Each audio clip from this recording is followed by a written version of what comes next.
Assalamualaikum warahmatullahi wabarakatuh. Bertemu kembali bersama saya, Neneng Nur Intan, mahasiswa Magister Pendidikan Dasar UT UPBJJ Bandung dengan NIM 501232334. Pada kesempatan kali ini, saya akan mencoba menjawab tugas tutorial pertama dari mata kuliah Studi Komparatif Pendidikan Dasar di Berbagai Negara MPDN 5302 dengan tema Integrasi Budaya dan Teknologi Informasi dalam Pembelajaran di Sekolah Dasar. Di sini saya diminta untuk menganalisis 4 buah artikel yang terindeks Sinta dan Scopus, di mana saya harus menyampaikan poin penting dari artikel tersebut yang nantinya dikaitkan dengan hal yang terjadi di sekolah saya, yaitu SDN 1 Kertamukti, Kecamatan Cikolet, Kabupaten Garut. Yuk langsung saja kita simak pembahasannya. Baik, untuk artikel pertama, saya mengambil artikel dengan judul Multikulturalisme Kebudayaan Daerah Cirebon. Artikel ini ditulis oleh Reja Dina Putra dan juga kawan-kawan dan sudah terindeks Sinta 2. Dalam artikel ini terdapat poin-poin penting, di antaranya yang pertama, budaya Cirebon ini terbentuk dari berbagai interaksi etnis seperti Jawa, Sunda, Arab, dan juga Tionghoa.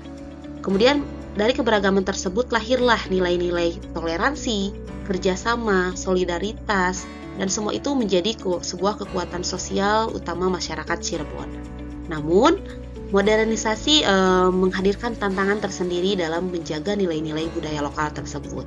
Karena itu, pendidikan dasar berperan penting sebagai sarana pelestarian budaya dan pembentukan karakter generasi muda.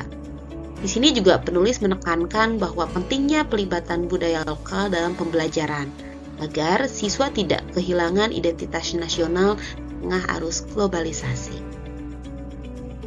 Lalu, apa kaitan artikel tadi dengan kondisi di sekolah kami?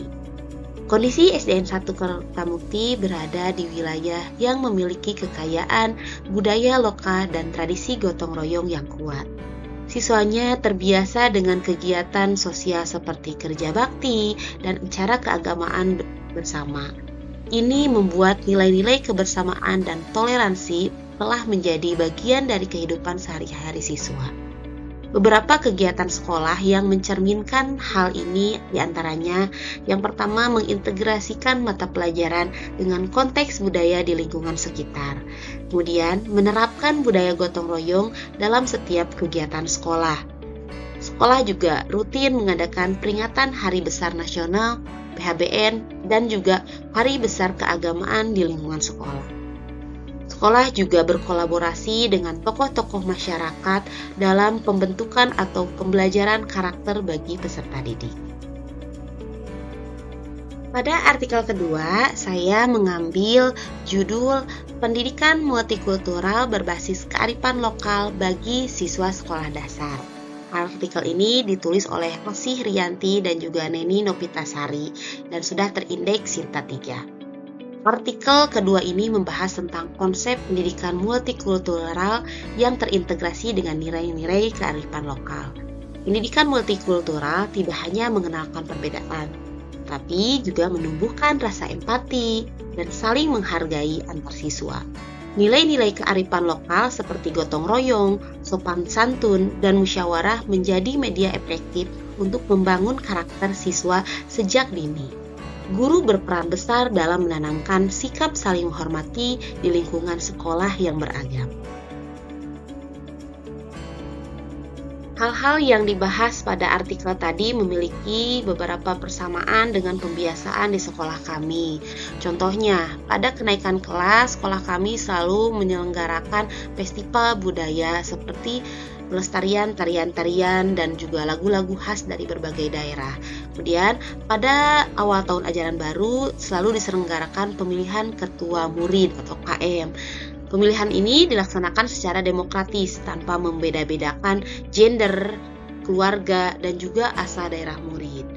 Kemudian Pembelajaran berbasis proyek juga sering kami lakukan. Salah satunya pembuatan poster bertema kebudayaan, lalu ada proyek penelitian lapangan di mana siswa melakukan wawancara dengan berbagai tokoh adat atau tokoh masyarakat tentang tradisi atau nilai-nilai lokal di sekolah kami.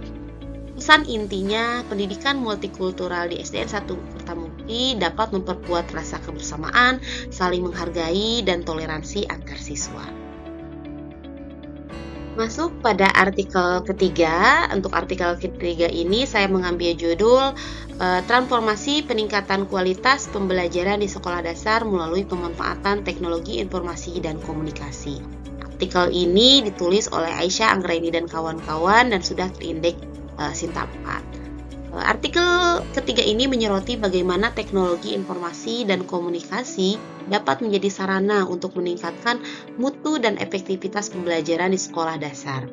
Pemanfaatan digital seperti e-learning, video pembelajaran, dan e-modul interaktif terbukti mampu meningkatkan motivasi belajar siswa dan membuat proses pembelajaran lebih menarik.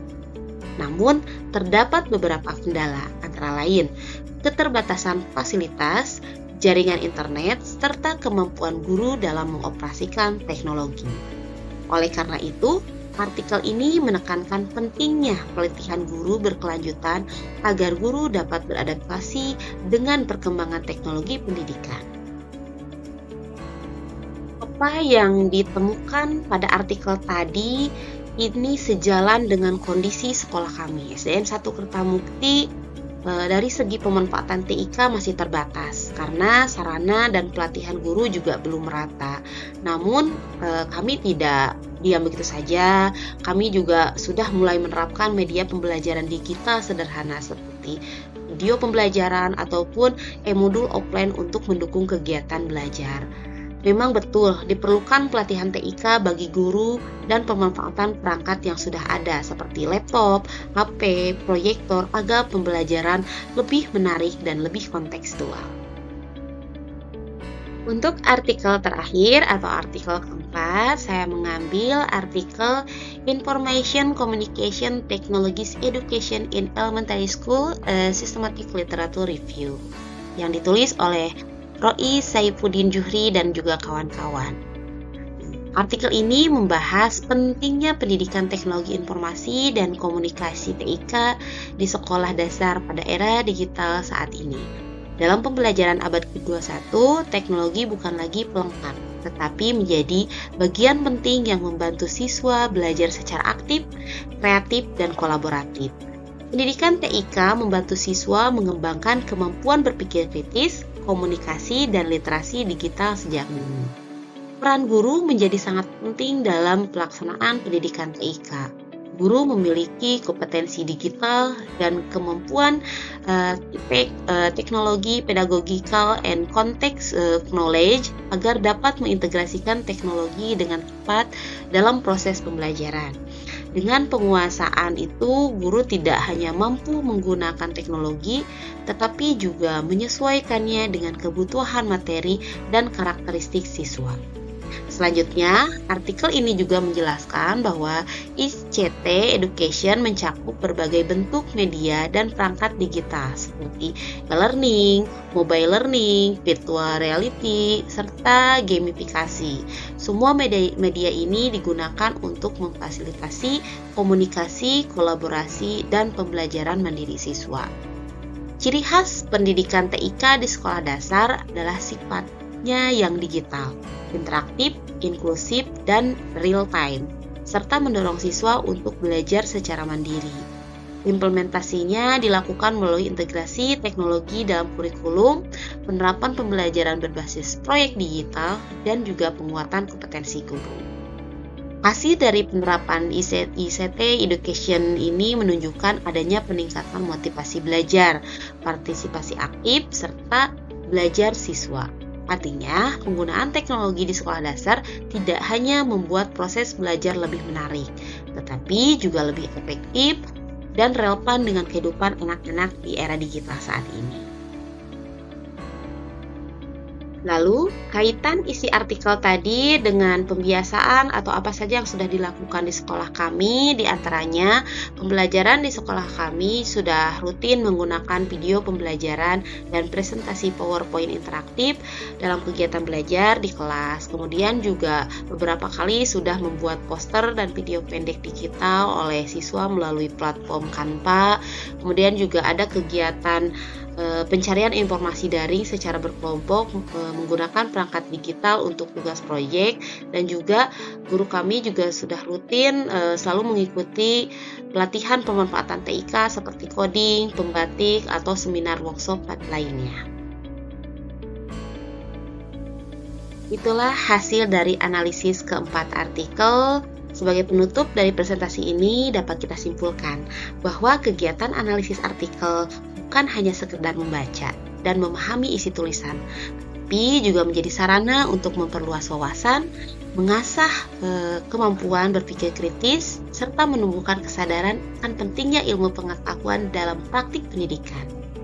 Melalui kajian literatur, kita dapat melihat bagaimana teori dan peneliti terdahulu memberikan dasar yang kuat untuk menghadapi berbagai perubahan dan tantangan di masa kini. Sebagai pengingat, izinkan saya menutup presentasi ini dengan sebuah kutipan. Melalui kegiatan literatur, kita belajar dari masa lalu untuk menjawab tantangan masa kini. Sekian dari saya. Wassalamualaikum warahmatullahi wabarakatuh.